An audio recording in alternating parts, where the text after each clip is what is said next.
Merci de rester fidèle au programme d'ITV. C'est parti pour cette édition du soir. Le titre. Grande manifestation de soutien aux 18 supporters sénégalais détenus au Maroc.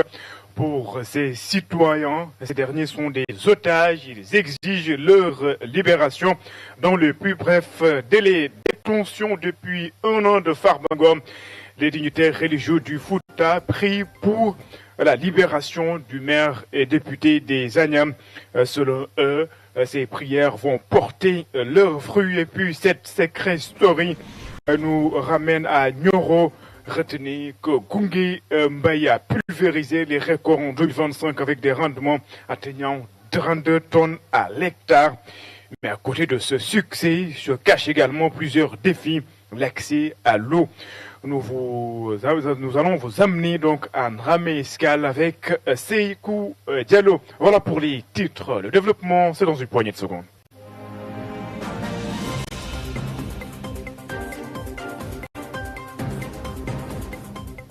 Bonsoir et bienvenue. Grande manifestation de soutien des Sénégalais à l'endroit des supporters, des 18 supporters détenus au Maroc. Pour les manifestants, il s'agit d'une prise d'otage. Ces derniers exigent leur libération et interpellent les autorités par rapport à cette situation. Je vous propose de suivre les explications de Bakary Sissé. Il est le président de la commission communication de la Fédération sénégalaise de football. Il est ici au micro de Cheikh Madigan Diouf. Les joueurs retenus par Pape Thiaw sur le prêt défendent les couleurs du Sénégal. Mais vous, les supporters, dans les gradins, vous jouez un rôle. Non seulement vous vendez le spectacle, mais vous vendez aussi la culture sénégalaise. C'est pourquoi j'ai l'habitude de dire que nos supporters ont choisi de façonner toute leur vie jusque dans le moindre détail, afin que leur connaissance et leur expérience soient à la disposition de la population sénégalaise, surtout des plus jeunes. Ces supporters-là, aujourd'hui, qui croupissent dans les prisons marocaines, doivent être sortis d'affaires. Moi, je l'ai dit et je le répète, ils font l'objet d'un otage. La population, pour ne pas dire la justice marocaine, pour calmer l'ardeur de ces supporters, a pris des supporters sénégalais comme trophée de guerre. Et quelqu'un l'a dit ici, on ne gagne pas un trophée en décrétant la victoire finale. On joue et on joue, on joue. Ils étaient partis pour défendre les couleurs du Sénégal. Ils ont été transportés par l'État du Sénégal. Ils vont dire les choses telles qu'elles sont. Aujourd'hui, il n'en est pas question que ces garçons-là restent en prison. Ce n'est pas normal. Les joueurs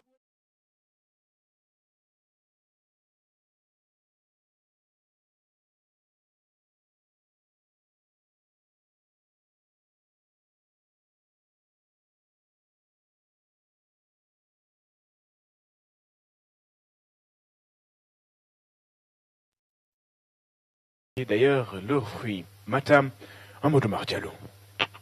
365 jours de détention pour le maire Farbangom. Un anniversaire que les dignitaires religieux du Fouta ont transformé en une cérémonie de récital de Coran et de recueillement en cette période de jeûne pour prier en faveur de sa libération.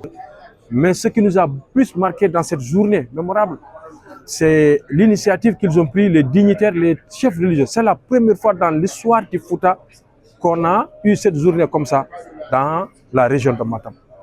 Un homme politique arrêté arbitrairement. Donc, l'initiative de ces 700 livres de Coran, c'est pour des prières à notre frère, l'honorable député Farbangom, pour son état de santé, pour cet acharnement sur sa personne, sur sa famille, sur ses frères, qui étaient arrêtés arbitrairement, politiquement, et encore relâchés. Actuellement, là où nous sommes, ils sont en train de poursuivre ses enfants, de l'acharner sur sa famille. Toutefois, derrière le recueillement, éclore une colère à la limite de l'explosion. Les organisateurs s'interrogent sur le dossier du maire des Agnam, alors que d'autres affaires médiatiques de contexte identique ont connu des dénouements rapides. Tout le monde a sait, ce dossier, ce n'est plus un dossier juridique parce que la justice a donné sa position, a montré la voie claire que l'honorable député doit être libéré. La justice l'a dit à maintes reprises.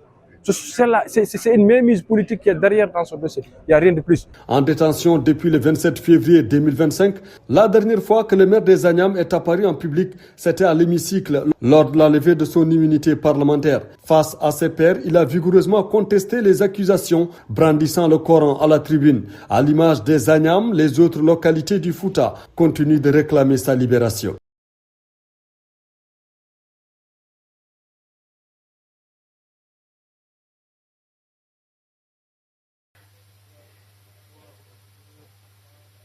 Amadou Diallo à Dakar, en ce mois de Ramadan, les élans de solidarité se multiplient dans les quartiers. À la Médina, par exemple, les jeunes s'organisent pour distribuer gratuitement des ndougou pour permettre aux passants de pouvoir rompre le jeûne avant d'arriver à leur domicile.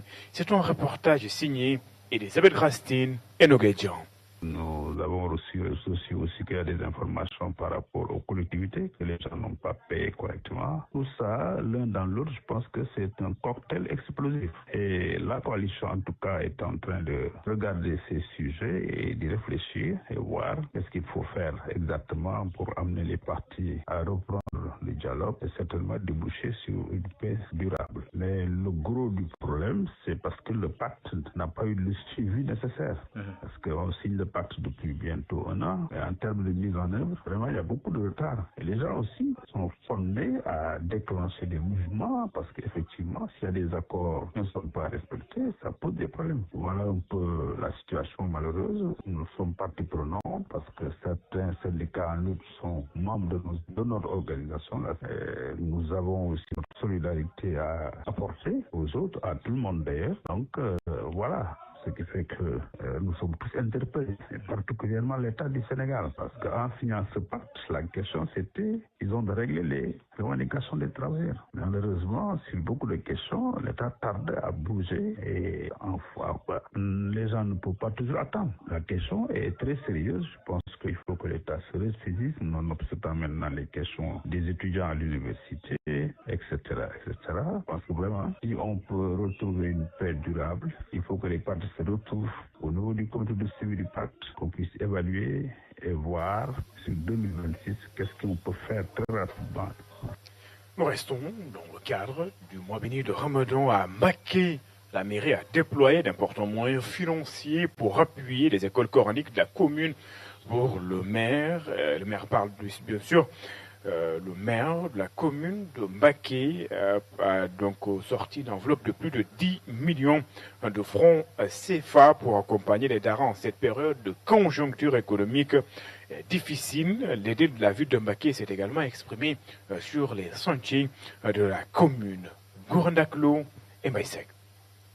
La distribution de la nourriture à l'heure de la rupture du jeûne ne passe pas inaperçue aux yeux de certains citoyens, à l'image de ce vendeur de chaussures qui magnifie ces initiatives. Accompagner les écoles coraniques, mais aussi promouvoir les valeurs islamiques, objectif de l'équipe municipale de la ville de Mbaké, qui, en ce mois béni du Ramadan, a octroyé un important appui financier aux maîtres coraniques, Galoba et l'édile de la ville de Mbaké. Dans le cadre de l'appui durant le mois de Ramadan, pris une part du budget que nous avons alloué au Serigne Dara, composé pour l'essentiel de denrées alimentaires. C'est une enveloppe de près de 10 millions qui est dégagée pour appuyer ces Dara. Nous avons également octroyé 2 terrains à l'association des Dara pour leur permettre de pouvoir bâtir un siège. Sans compter les efforts que nous sommes engagés à faire à leur niveau pour les appuyer dans la construction de sanitaires. Concernant les chantiers déjà entamés dans la commune de Mbaké, le maire apporte des explications. Il y a une lenteur qui est constatée, mais c'est une lenteur qui n'est pas imputable à la commune de Mbaké. Je l'ai dit à l'instant, toutes les obligations qui sont de notre ressort sont respectées, notamment celles à caractère financier. Et chaque fois, je mets la pression sur les entreprises pour que les voiries puissent être terminées, pour que puisse également le rythme d'exécution du centre commercial soit accéléré, de même que la finalisation du centre du théâtre de verdure. Nous avons fini l'abattoir, c'est un abattoir neuf, clé en main, qui sera bientôt mis à la disposition de la population de Mbaké. sans compter le poste de santé de Ndiayen et d'autres infrastructures que nous avons réalisées, la zone de parkage, la maternité Croix-Rouge. Globalement, ce qui est sûr, c'est que Mbacké est en chantier. Devenue la ville la plus peuplée du Sénégal sur le plan démographique, le maire de la commune de Mbacké invite les autorités étatiques à donner plus de crédit aux populations de cette localité. Extension de l'hôpital régional de Thiès. La pose de la première pierre a été effectuée à la cité du Rail, une cérémonie présidée par le ministre de la Santé et de l'Hygiène publique. Le maire de Mbacké demande aux autorités de transformer donc l'hôpital régional de Thiès en EPS de niveau 3. Isidore Alexandre Sen et Samba Fall. L'extension du centre hospitalier régional Amadou Sahir Ndiéguène prend forme. Ici sortiront terre les services des maladies non transmissibles et les services chirurgicaux. Qui seront tous équipés avec une dotation d'une IRM, imagerie par résonance magnétique de dernière génération. Donc, vous conviendrez avec moi que cette cérémonie marque une étape majeure dans le développement de notre hôpital et dans le renforcement de l'offre des soins au niveau régional et national. L'œuvre en construction est le fruit de la coopération sénégalo-japonaise. Le Japon s'est engagé devant la communauté internationale à contribuer à l'édification de systèmes de santé résilients en Afrique. Je suis particulièrement fier que cet engagement prenne aujourd'hui une forme complète ici, même à Thiès. Le centre hospitalier régional Elhadji Ahmed Sahir Ndiéguène de Thiès n'est pas un simple hôpital. C'est un pilier essentiel de l'offre de soins dans la région de Thiès et de notre système de santé national. Établissement de référence, il représente pour des milliers de patients un lieu d'espoir, de prise en charge et de confort. Le centre hospitalier régional de Thiès accueille des milliers de patients. Pourtant, il n'est pas à sa vitesse de croisière. Le président du conseil d'administration porte le plaidoyer. Je sais, je peux le dire que sous votre leadership, notre vieille revendication ici à Thiès sera satisfaite, monsieur le ministre. Je peux vous faire confiance. Et c'est pourquoi, avec le niveau d'activité de notre hôpital, avec tous ces projets qui voient le jour, avec ce nouveau projet, monsieur le ministre, posé par la JICA et l'ambassadeur, c'est le moment bien d'élever notre hôpital à un EPS niveau 3. Selon les données de 2025, l'hôpital Amadou Sahir Ndiéguène de Thiès a offert des soins à plus de 100 000 malades. Aujourd'hui, 100 lits, d'où la pertinence d'élargir les capacités d'accueil. Je le disais tantôt à Dakar, en ce mois béni de Ramadan, les élans de solidarité se multiplient dans les quartiers. À la Médina, par exemple, des jeunes s'organisent pour distribuer gratuitement des ndogou pour permettre aux passants de rompre le jeûne avant d'arriver à leur domicile. C'est un sujet d'Elisabeth Grastine et Nogueidjan. La distribution de la nourriture à l'heure de la rupture du jeûne ne passe pas inaperçue aux yeux de certains citoyens, à l'image de ce vendeur de chaussures qui magnifie ces initiatives. Dieu merci, c'est une preuve que le Sénégal compte des croyants. On doit faire avancer ces initiatives. Personnellement, je ne le fais pas, mais j'encourage aussi ceux qui le font.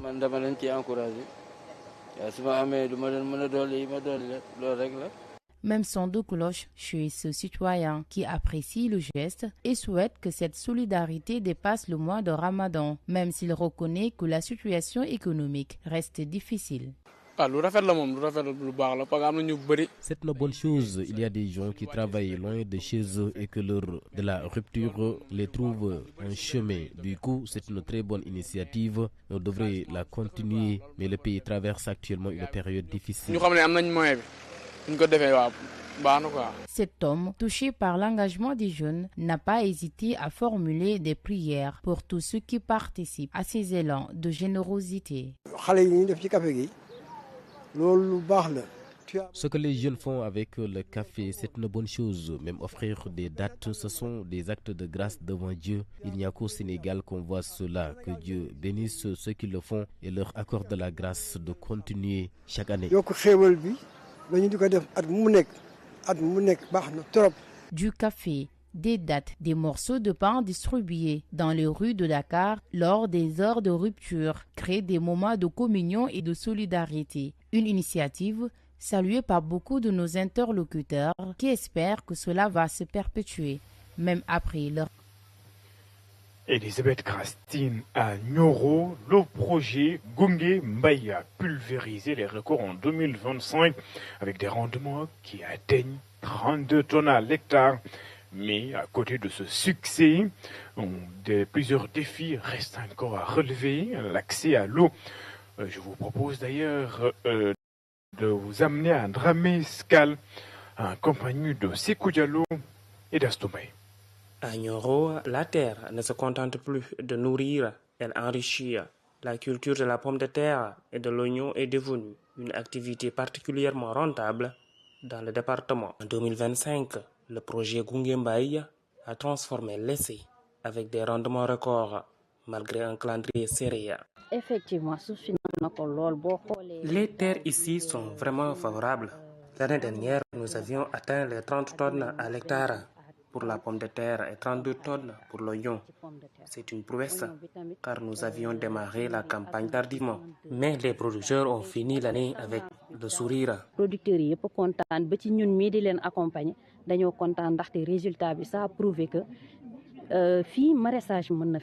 Dans une zone centre où la fraîcheur est de courte durée, chaque jour compte. La clé du succès réside dans la disponibilité précoce des intrants. Puisque les conditions climatiques... Comme le climat est capricieux et la période de fraîcheur assez courte, il faut impérativement que les semences soient disponibles dès le mois de novembre.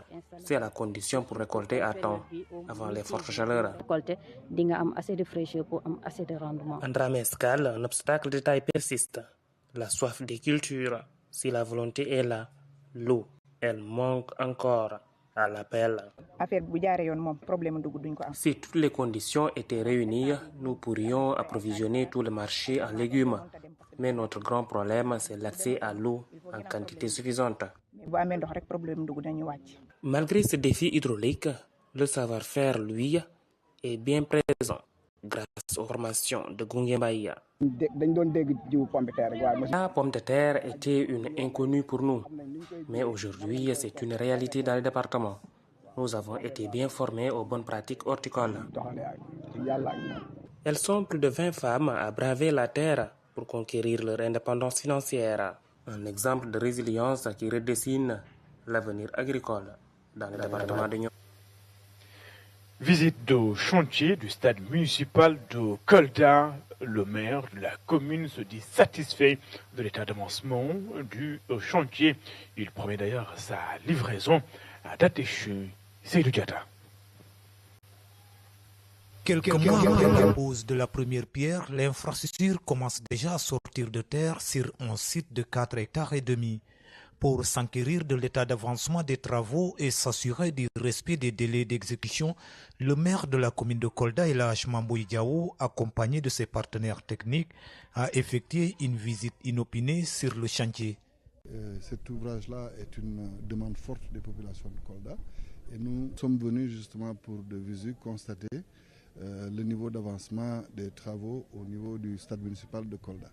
Je rappelle qu'il s'agit d'un établissement qui va être bâti sur environ 4,5 hectares, 5, donc pour la surface globale, donc 5 hectares, et dans laquelle le premier lot consiste à finir une tribune qui va accueillir 500 personnes. La tribune est sur 3 niveaux et le mur de clôture et la pelouse. Vraiment du point de vue technique, tout ce qu'il fallait comme préalable pour la fondation et la tenue des travaux est en train de se faire dans les normes.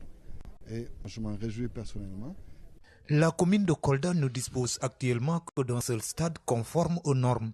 Au fil des années, cette unique infrastructure peine à satisfaire la forte demande des sportifs, une situation accentuée par le boom démographique que connaît la commune. C'est vraiment une bonne chose pour les populations de Kolda, mais surtout aussi pour le monde sportif. Dans la commune de Kolda, nous avons 5 zones, sans compter les activités des phases départementales, les phases régionales, et on nous dit que c'est un seul stade qu'ils doivent utiliser. C'est vraiment compliqué. Et surtout, aujourd'hui, ce stade-là n'a pas de gazon synthétique parce que le gazon est complètement détérioré, il date de 2012. AS Kolda, qui est le club fanion de la ville, ne peut même pas s'entraîner au niveau du stade régional. Aujourd'hui, si la municipalité de Kolda a bien voulu mettre à la disposition des sportifs de Kolda un stade municipal, on ne peut que s'en réjouir. Vraiment, c'est le moment de remercier le maire Mambo Diao et l'équipe municipale et tous les conseils municipaux. Implanté au sud de la commune, ce stade s'inscrit dans son projet plus ambitieux, celui de la nouvelle ville de Kolda, qui prévoit la réalisation d'autres infrastructures structurantes. C'est un projet sur 80 hectares. Dans cette nouvelle ville, nous avons, c'est vrai, le stade municipal, mais nous avons l'unité industrielle, l'unité de transformation de produits, nous avons le lotissement administratif, nous avons la cité de la diaspora, nous avons le village artisanal qui va être dédié aux artisans du bois, etc., etc.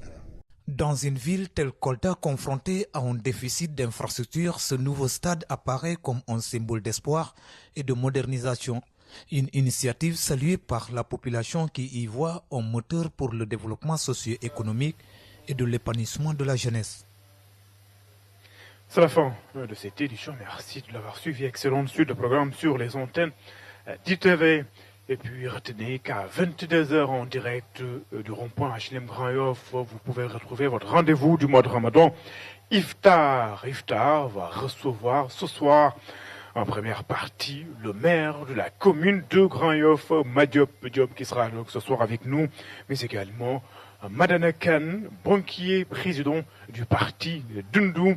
Et en seconde partie, vous aurez le chanteur religieux Mohamed Nyon qui sera également de la partie Iftar. Ça sera donc à 22h en direct du rond-point, donc HLM Grand Yoff, à la présentation du Débous. Au revoir.